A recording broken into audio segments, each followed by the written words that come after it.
Hey, in today's English lesson, I'm going to teach you how to answer any English question in 3 easy ways using the simple rule of 3s. Are you ready? Well then, I'm teacher Tiffany. Let's jump right in. So let me explain first what the rule of 3s actually is. You see, it basically says provide enough support for your thoughts, ideas, and opinions by giving 3 details, 3 examples, or 3 reasons. This is the simple rule of 3s that my English teachers actually taught me. So let me explain the first part. Part number 1, 3 details. Now, the first part of this rule focuses on the important details of the topic, subject, or person you are discussing. In other words, you want to help your listener visualize what you are talking about. Now remember, I'm showing you 3 different ways to answer any question. So let's take a look at the question and the first way you can answer this question. So it's actually about American culture. Here's the question. Greeting. How do people in your country normally greet each other? Simple response. We normally wave our hands back and forth. But using the first part of the rule of 3s, I can give 3 details. Waving, that's a detail. Second, big smiles. And third, ask a question. Now, what I'm doing right now is using the first part of the simple rule of 3s, giving 3 details. So the question. Now let me show you how this will turn into a natural English response. Here we go. Here's the response now, including each of my 3 details. Many people know that Americans normally greet each other by waving their hands back and forth. But to be honest, our greetings involve much more than just waving our hands. We usually wave at each other, give a big smile, and then ask each other a question. You see, I gave the 3 details.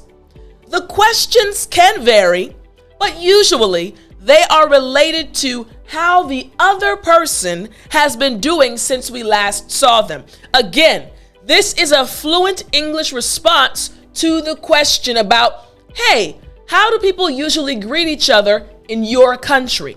Now, you'll notice there are 2 things bolded. The first thing is to be honest. So let me explain this to you very quickly. What it means to be honest as you're seeing in the response. So to be honest, this just means it's said before or after a statement to indicate that you are telling the truth about your own opinions or feelings, especially if you think these will disappoint this person or the person you are speaking to.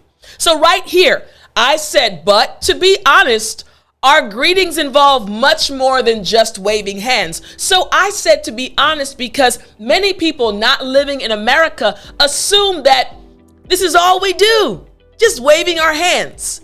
But I continued supporting my answer by giving 3 details. The waving, the smiling, and then the asking of a question. So again, to be honest, this is used when you're indicating that, hey, I am telling the truth about my feelings or my thoughts on this topic. We say to be honest. Now, the other one is right here.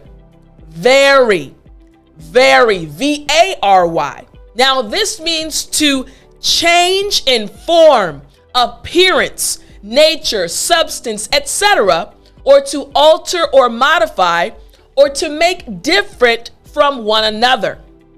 Now, in my response, I said the questions can vary, meaning there can be different questions. How was your day? How have you been? Hey, I haven't seen you in a long time. What have you been doing for the last 10 years? So again, the questions can be different.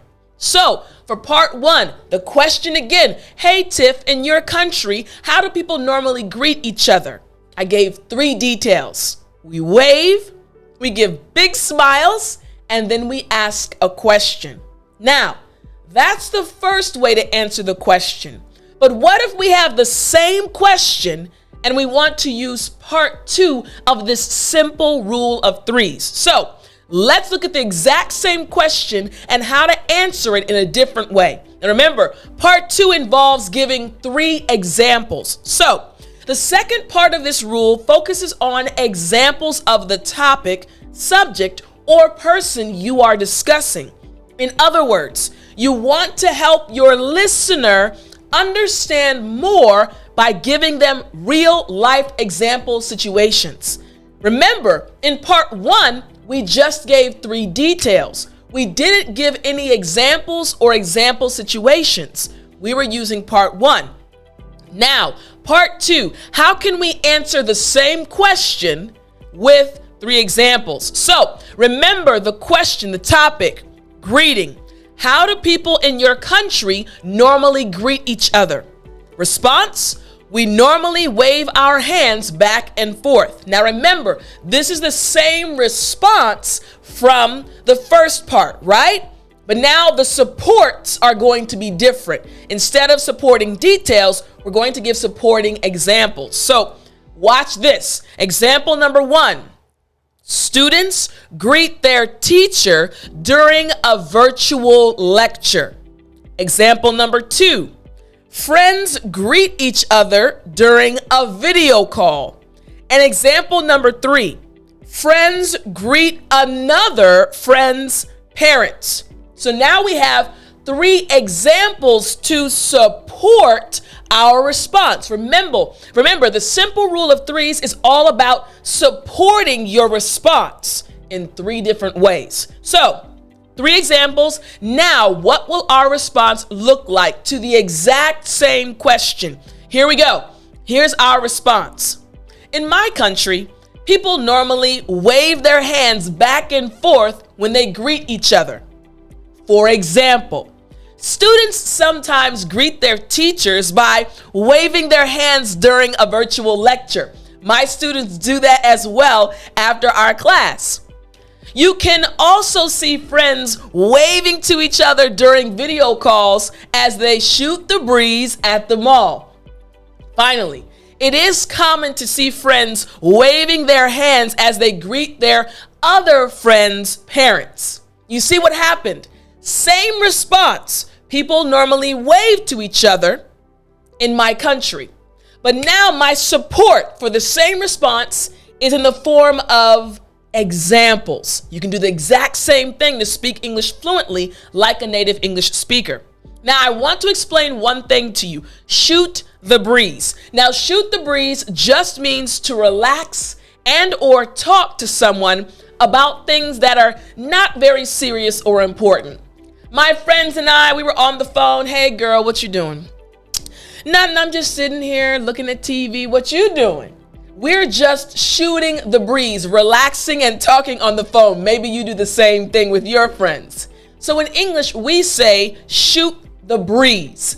So we understand now, following part 2, we have examples that are supporting our response. The exact same response from part 1, but now we're using different supports. So what about part 3 of the simple rule of threes? Again, the exact same question, but now we're going to use part 3. Now, part 3, as a reminder, 3 reasons. The third part of this rule focuses on giving specific reasons for your ideas on the topic, subject, or person you are discussing. In other words, you want to help your listener understand your thought process and how you developed your idea. All of these things, they're part of speaking English fluently like a native English speaker. Things that I learned when I was in high school, and now you're learning so that you can sound like a native English speaker. So again, the exact same topic. The question, once again, greeting. How do people in your country normally greet each other? Response: we normally wave our hands back and forth, but now we're going to support that same response with 3 reasons. Check out my reasons. Here we go. My reason number 1. it grabs the attention of the other person. Reason number 2, big waves imply that you are genuinely happy to see the person. And reason 3, it's more welcoming and inviting. So now, as you're listening to my response, you're probably like, wow, that does make sense. So let me give you my response, including my 3 reasons. Here's what the response would be. In my country, it is very common to see people waving their hands back and forth when they greet each other. One of the main reasons people wave is because it grabs the attention of the other person. Another reason is that when you spread your fingers out and wave, it shows that you are genuinely happy to see the other person. Finally, waving is common because it's more welcoming and inviting. The other person feels like you are encouraging them to have a conversation with you. Think about this. Look at me right now. I'm going to say, hi, hey, how are you? Now tell me, think about this now. Hey, how are you? Suddenly the feeling is different, right? It seems a bit more welcoming and inviting. Just proved my reason. One of my reasons to support my answers. So again, I have my 3 reasons to support my response right here in this response. Now, I do want to go over 2 of the expressions and words from this response. Actually, 3. The first one is grabs the attention. Now, this just means to cause one to become interested in something. Think about it. A few moments ago, I said, hello, and then I waved my hand and I said, hello. I got your attention, right? Again, grabs the attention, causing you to be more interested, right? The next one is genuinely. Genuinely. Now, this just means really and sincerely. And to explain this one, I said, this wave is very different from this wave. Hey, right? When I spread my fingers, it seems more inviting, like, hey, this is more genuine, right? Now, if someone waves at you like this, it's not bad, but this is a lot more genuine, all right? Again, sincere. Now, the last one is welcoming, friendly, or making you feel welcome. Again, hey, come on, how are you? I want to talk to you a bit more. Again, I gave you 3 reasons to support my response. So once again, I want you to use this simple rule of 3s. Part 1, again, just simply giving 3 details. Part 2, simply giving 3 examples. And part 3, simply giving 3 reasons. You can answer any question in English using this simple rule of 3s. Hope you enjoyed the lesson. Remember to keep speaking English.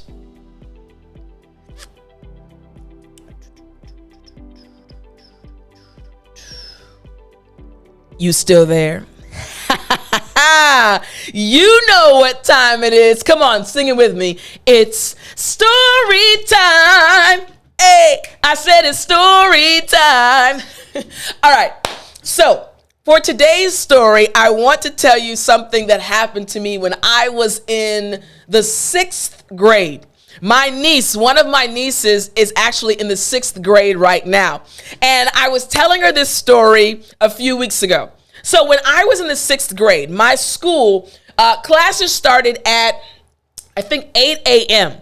But we were allowed to get to the school between 7:15 and 7:30 in the morning because many of our parents had to get to work early. So the school allowed parents to drop kids off early, and there would be a teacher there to kind of supervise. So I was one of the students that would arrive at school early because my dad had to go to work very early. At that time, he worked at IBM with computers. So anyways, I would get to school early and a few other friends, and we just talk and, have fun. But one day we got a new game. It was tabletop pool. It was a pool table that you could sit on top of desks, but instead of balls, they were these little circles with holes in them, and they were flat. So we would have the cue stick, and we would hit them the same way you would hit a pool ball. So my friends and I, we started playing in the morning. But as time went on, our other friends started hearing how much fun we were having in the morning before school started. So it started off with 3 of us being the early bird students. Then another student came, and there were 4 of us. Then there were 5 of us. Then there were 7. Then there were 10. Then there were 11. Everyone wanted to get to school early so that they could play tabletop pool with their class members. By the end of that school year, almost our entire class, about 22 of us at that time, would come together every morning and play tabletop pool. Now, I want you to think about this. We were in 6th grade. We were only about 11 or 12 years old, and we would beg our parents, please take me to school early. Take me to school, mommy and daddy. I want to get there early. Now, in 2022, when I'm recording this, how many of you have children that are begging you to take them to school early? Times have definitely changed, but that will always be one of my most precious memories, having fun in the morning before school started, playing with my friends. And it was very healthy competition. We'd play 2 at a time, and then we'd take turns, and we had so much fun. So I hope later in life when I have kids, my kids also make memories like that with their friends. I hope you enjoy this story, guys, and I'll talk to you next time.